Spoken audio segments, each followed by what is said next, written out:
Hey guys, welcome to the Aero Mechanical Solids class. So this is Professor K. Nehru, Department of Aerospace Engineering. Today in the Unit 1, Stress Strain Deformation of Solids, we are going to see what is a rigid body, what is a deformation body, what is strength, stiffness, and what is a strain. Right? These things we'll say today. So strength of material. What is the strength of material? Strength of material we also called as a mechanics of materials or mechanics of solids. This is usually we'll use to study or deals with the solid object subject to stresses and the strain. Right? In the strength of material subject, we often we are going to learn or we are going to calculate the stresses and strains in the different members like uh, columns, beams, truss, frame, shaft. So these things we'll see in the strength of material, right? So let us take a rigid body. What is meant by rigid body? A rigid body is defined as a body on which the distance between 2 points never changes whatever be the force applied on it. Let us take if your object in a stationary, if you apply a load, there will not be any changes in the body. Like there will not be any deformation, there will be any movement of the particular body, right? Particularly we'll call it as a no rigid forces or no rigid body forces, right? So this is the example of the rigid body. The car is moving on the speed breaker. The speed breaker has acted as a rigid body, right? So next we are going to see about the deformation body. Deformation body is defined as the body on which the distance between 2 points changes under action of some forces and the forces applied on it. Let us take this is the pole vault stick. The pole vault man are applying the bending moment on the pole vault stick. It is tends to bend as it is the elastic property of the pole vault. The study of the property of these particular pole vault will call it as an elastic body or elastic member. So usually when the load is applied or the force is applied, due to the elastic property, it will regain to the original position after the removal of the particular load or the moment. Right. So this kind of body we'll call it as deformable body or elastic body. Right. So next, the elasticity. We'll see the properties of elasticity. The properties of body by virtue of which it tends to regain to its original shape or its size when the deformation force is removed. Like take this spring, a helical compressive spring. If you applied a tension load, the load will take place. Once you remove the load, the the spring will come to its original position. So all the solids of this particular spring property shows that the elasticity and elastic property. Next, come to the stresses. What is mean stress? The load is applied. The stress is applied force or the system of the force that tends to deform your body. So, due to the applied force or the applied load, the body will get deformed. Let us take this diagram. If you apply the load, the stress and strain diagram shows how the stress is changes, how this changes, strain is changes with respect to the applied load, right? So next, the formulas refer to the stresses. Stress we will usually call it as the force by unit area or the external deformation of the force applied on the material or the structure with respect to the particular area. So usually we call the dimension of the stresses in terms of SI unit, ml, that is the ml t minus 2 by L square. Usually called as a Newton per meter square or Pascal. So same as that we will use in the pressure forces. So we'll see the different types of solid object due to the various kinds of loads, how the behavior uh, is applied or how behavior is the materials once the load is applied. First, the tension force is applied on the axial member. The body gets shrink and it will tense. Then the compressive load, the top and bottom, the force is applied towards the member and the shearing force is applied parallel and opposite direction. And the torsion load is twisting moment applied on the two edges in different clockwise and anti-clockwise rotation. The bending usually we call as the load applied in the transfer direction. We call as a bending for any columns or in the beam. Usually we call that load perpendicular to transfer to the particular member. We call this as bending of the structure. Then buckling, usually the long column, the compressive load take place used to fail or to critical condition. The column or the member get buckle. That is called it tends to fail. So this is the one part the failure take place in the column. So these are the various um, objects which behaves in different loading condition like tension, compression, shear, torsion, bending, as well as buckling. So this is the a small thing that we need to remember while solving the lot of structural member problem, whether it is a tension member or it is a truss or it is a frame or it is a beam or it is a column or it is a frame. So these loads are to be remembered while solving the problem, right? So next, what does mean by a truss and what are the types of the truss? So as we usually call as a load per unit area, different types of stresses are there.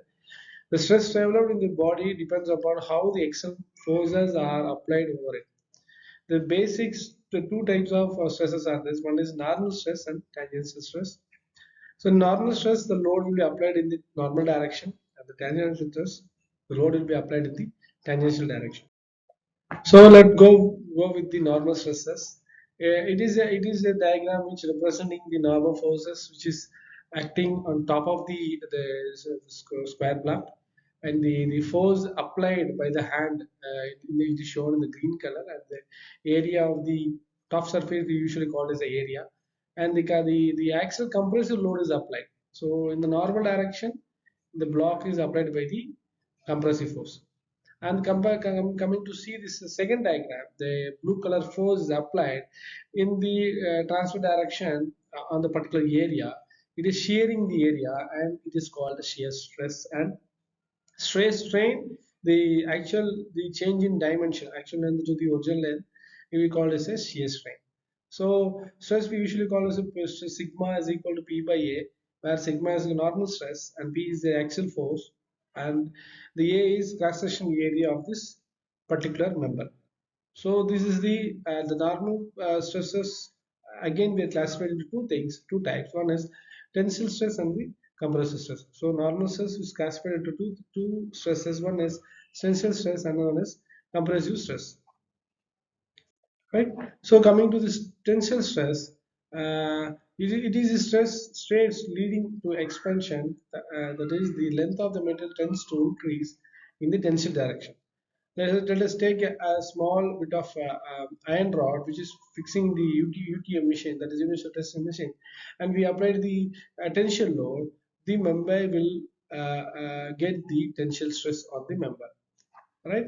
This diagram indicating the UTM, where you can do all the testing like compression and tension testing this machine. And coming to the ductile behavior of the material, ductile is a solid material's ability to deform under tensile stress. So now in this diagram, we are understanding that some rod or some copper rod or the steel rod is moving to the in a particular winding cable, that is compression, and it making as a very thin layer. So like this deformation of actual shape to the deformal shape will extracting the cables or the fiber in a different sizes. Let us take this copper wire. We have n number of copper cables are inside the copper wire. So this is the one ductile property which you can able to ductile things. That is, you can change the actual shape or actual deformation from in different sizes, right? What is my compressive stress? Now we are going to see compressive stress. In the compressive stress, for a solid block, if you apply the top and bottom in different direction, and the compressive load will be applied. There's a crushing load will be applied. So the force that attempts to squeeze or compress a material like a solid block, or in civil engineering we usually test the concrete blocks or the the different concrete blocks are the in the UTM machine. We estimate the what is the breaking test and what is the compressive load of the concrete block. So this is one example. People usually do the concrete block test in UTM machine. And now the force acting in a general thing is the another thing is tangential stress.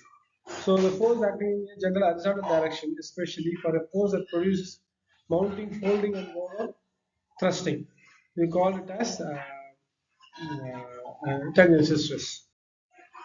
So next, coming to the brittle material, a metal is brittle if subject to a stress, it breaks without significant deformation. So for a brittle metal, the good example is the glass is a good example. The bulb is a good example. It will not be, it will break immediately without deformation. So this size of metal we call as a brittle material. So coming to the next one, the strain. The strain we usually call as a change in dimension to the original dimension. Any structure due to the applied force, it will tend to stress. Usually, the stress creating the strain, it will change the shape or the size of the body due to the applied force or the deform force. It is we usually call as a strain equal to change in dimension to the original dimension.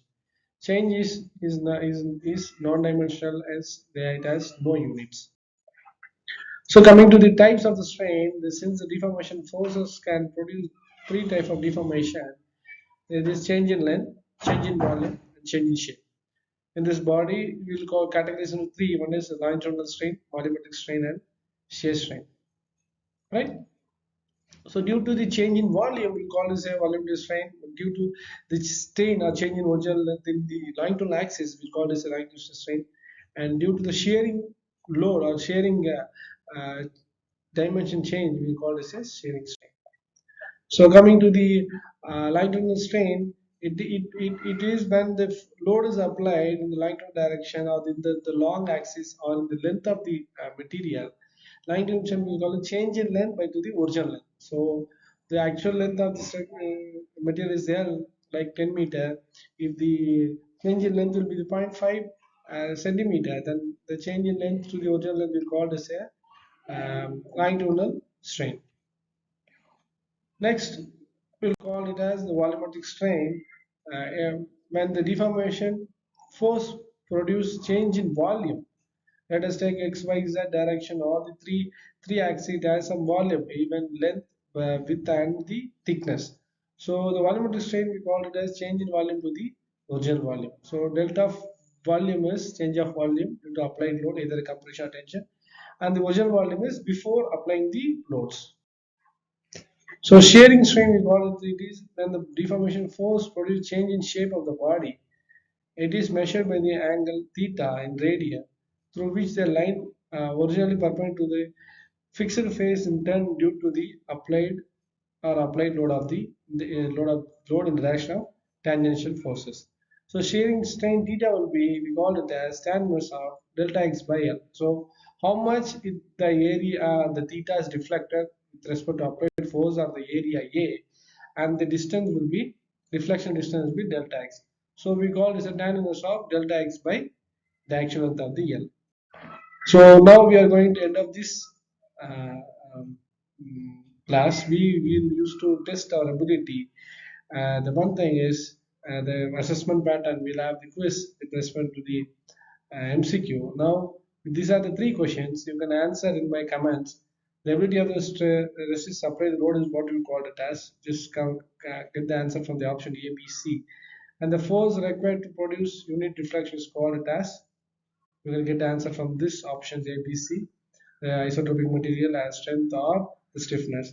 The third question is the metal having same property in all the directions. We call it as that you have to comment in my comments. Right? So thank you. We'll see you in the next class. Thank you.